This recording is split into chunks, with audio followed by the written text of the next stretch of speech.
দ্বিতীয় একক মূল্যাঙ্কন অৰ্থাৎ ছেকেণ্ড ইউনিট টেষ্ট শিশু শিক্ষা সমিতি অসমৰ অন্তৰ্গত শংকৰদেৱ শিশু বিদ্যা নিকেতনসমূহত অহা ছেপ্টেম্বৰ মাহৰ 15 তাৰিখৰ পৰা 30 তাৰিখলৈকে 6 মাহিলী পৰীক্ষাসমূহ অনুষ্ঠিত হ'ব।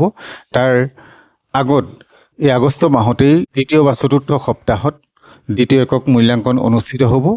গতিকে সকলোৱে ভাল ধৰণে অধ্যয়ন কৰি পৰীক্ষালৈ প্ৰস্তুতি চলাব লাগিব। সকলোকে লহৰ কীৰ্তনলৈ স্বাগতম জনাইছোঁ। আজি শংকৰদেৱ শিশু বিদ্যা নিকেতনৰ দেৱবাণী সংস্কৃতম 2026 চনত সলনি হোৱা পাঠ্যপুথিৰ চতুৰ্থ শ্ৰেণীৰ দ্বিতীয় একক মূল্যাঙ্কনত কোনকেইটা পাঠ আহিব আৰু কেনেকুৱা ধৰণৰ প্ৰশ্ন হ'ব তাক আলোচনা কৰিবলৈ লোৱা হৈছে। লগতে শেষৰ ফালে এখনি প্ৰশ্নপত্ৰ সম্ভাৱ্য প্ৰশ্নপত্ৰ প্ৰস্তুত কৰি দেখুওৱা হৈছে। ভিডিঅ'টি আৰম্ভণিৰ পৰা শেষলৈকে চাবা আৰু লাইক কমেণ্ট কৰি কেনে লাগিছে জনাবলৈ নাপাহৰিবা। প্ৰথমে দিয়া হৈছে চতুৰ্থ পাঠ সংখ্যা পাঠটো দিয়া হৈছে। সংখ্যা পাঠটোত আমাক ইয়াত 40লৈকে সংখ্যাসমূহ লিখি দিছে, কিন্তু মন কৰিবলগীয়া কথা হ'ল যে 1ৰ পৰা 4লৈকে সংখ্যাকেইটা লিংগ অনুসৰি ব্যৱহাৰ হয়।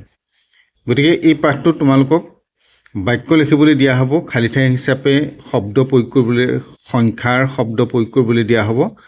গতিকে আমি বাক্যটো কৰিবলৈ চাওঁতে মন কৰিব লাগিব যে সেই সংখ্যা ব্যৱহাৰ কৰিবলগীয়া শব্দটোৰ পিছত থকা শব্দটো বা আগত থকা শব্দটো পুলিংগৰ শব্দ নে স্ত্ৰীলিংগৰ শব্দ নে ক্লিবলিংগৰ শব্দ। যিহেতু 1ৰ পৰা 4লৈকে সংখ্যাকেইটা পুলিংগ, স্ত্ৰীলিংগ আৰু ক্লিবলিংগ হিচাপে থাকে। যেনেধৰণে আমি পুলিংগ স্ত্ৰীলিংগ কেনেধৰণে জানিম?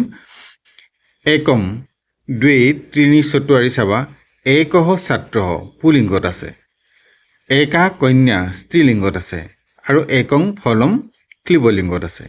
দৌ মৃগৌ দুটা মৃগ, দুৱে মহিলে দুগৰাকী মহিলা, দুৱে নেত্ৰে দুটা চকু।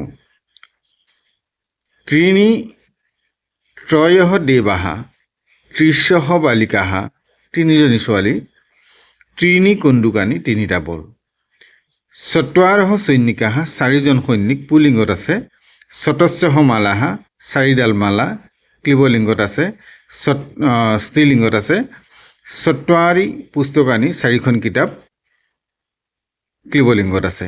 গতিকে এই সংখ্যাকেইটা লিংগ অনুসৰি ব্যৱহাৰ হ'ব। কিন্তু পাছৰ পৰা আমি যিমানলৈকে সংখ্যা ব্যৱহাৰ নকৰোঁ কিয় সেই সংখ্যাটোৰ ব্যৱহাৰ কৰোঁতে কোনো লিংগৰ কথা নাহে। যি যেনেধৰণে শব্দবোৰ থাকে আমি পাছৰ পৰা থকা সংখ্যাকেইটা ব্যৱহাৰ কৰি দিব পাৰিম। যেনেকৈ পঞ্চপুৰুষাহ, পঞ্চমক্ষিকাহ, পঞ্চ পুষ্পানি তিনিটা লিংগতে পঞ্চই ব্যৱহাৰ হৈছে, তাৰ বেলেগ হোৱা নাই। গতিকে তেনেধৰণে চত, সপ্ত, অষ্ট, নৱ, দশ এইখিনি। এতিয়া সেইকাৰণে আমি পাছৰ পৰা সংখ্যাখিনি যিমানখিনি চাওঁ সেই সংখ্যাখিনি শব্দখিনি বানানখিনি শুদ্ধকৈ উচ্চাৰণ কৰিবলৈ আৰু শুদ্ধকৈ লিখিবলৈ অভ্যাস কৰিলে হ'ব। যেনেকৈ দশ, একা দশ, দশ পোৱাৰ পিছত চোৱা দশ শব্দটো চবতে লাগি যাব। একা দশ, দ্বা দশ, ত্ৰয়ো দশ, চতু দশ। তেনেকৈ পঞ্চদশ, ষোড়শ, সপ্তদশ, অষ্টাদশ, নৱদশ, বিংশতিঃ, একবিংশতিঃ, দ্বাবিংশতিঃ, ত্ৰয়োবিংশতিঃ, চতুৰ্বিংশতিঃ এনেধৰণে সংখ্যাখিনি গৈ 40লৈকে দিয়া হৈছে। গতিকে এইখিনি সংখ্যাখিনি আগৰ পাঠত তোমালোকক দিয়া হৈছে। ভিডিঅ'টোত সেইখিনি কেনেধৰণে পঢ়ে সেইখিনি চাই ল'বা। তাৰপিছত দিয়া হৈছে পঞ্চমঃ পাঠ, 5 নম্বৰ পাঠটো কাল দিশ সময় দেখুওৱা হৈছে কেনেকৈ আৰু দিশৰ বিষয়ে আলোচনা কৰা হৈছে। তেনেকৈ যিকোনো এটা নিৰ্দিষ্ট সময় বাজিলে কি হৈছে একবাদনম, দ্বিবাদনম, ত্ৰিবাদনম, চতুৰ্বাদনম, পঞ্চবাদনম এনেধৰণে হৈ গৈছে। কিন্তু যেতিয়া নিৰ্দিষ্টকৈ সময়ৰ পৰা এটা সময় পাৰ হৈ যায়, ধৰি লোৱা 30 মিনিট পাৰ হৈ যোৱা ইয়াত দেখুওৱা হৈছে, তেতিয়া কি ব্যৱহাৰ হৈছে? শ্ৰাদ্ধ, শ্ৰাদ্ধ, দ্বাদশবাদনম, শ্ৰাদ্ধ, দ্বিবাদনম, শ্ৰাদ্ধ, পঞ্চবাদনম এনেকৈ ধৰণে ক'বলগীয়া হয়। শ্ৰাদ্ধ শব্দটো ব্যৱহাৰ হ'লে মানে আধা ঘণ্টা পাৰ হৈ গৈছে।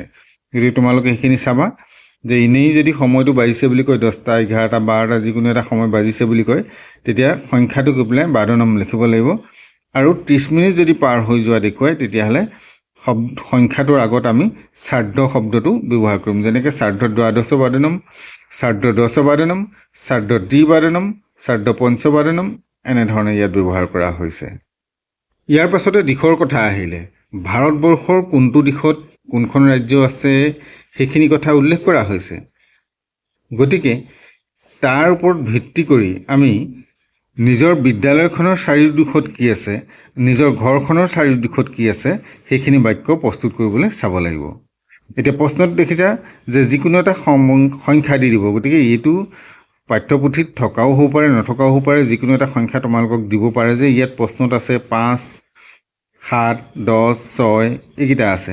গতিকে এইকেইটা নহ'বও পাৰে। নহ'লেও যিকোনো সংখ্যা দিলেও তোমালোকে চাবা যে নিৰ্দিষ্ট এটা সময় যেতিয়া দি দিয়া হয় তেতিয়াহ'লে সংখ্যাটো কৈ পেলাই সপ্তবাদনম, 10বাদনম, শতবাদনম এনেধৰণে কৰিলে হ'ব। আৰু 30 মিনিট পাৰ হোৱা দেখুৱালে ইয়াত 3টা 30 দেখুৱাইছে, 2টা 30 দেখুৱাব পাৰে, 10টা 30 দেখুৱাব পাৰে, তেতিয়া তেনেধৰণে।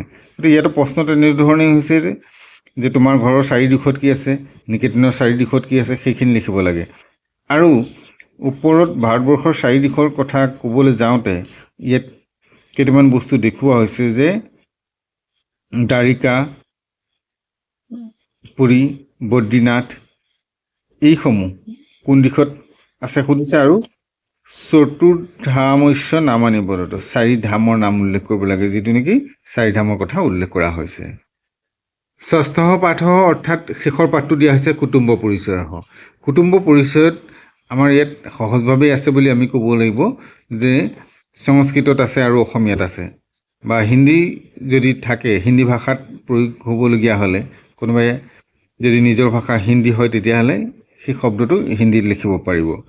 কেনেধৰণে মাতা, আই বুলি ক'লে, পুত্ৰ বুলি ক'লে সেইখিনি শব্দ অৰ্থ দিয়া হৈছে।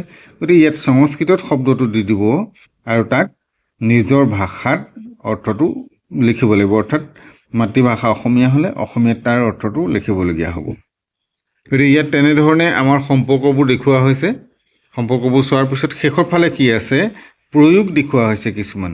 মম পিতা কাৰ্যালয়ং গচ্ছতি, মম মাতা ভোজনং কৰোতি।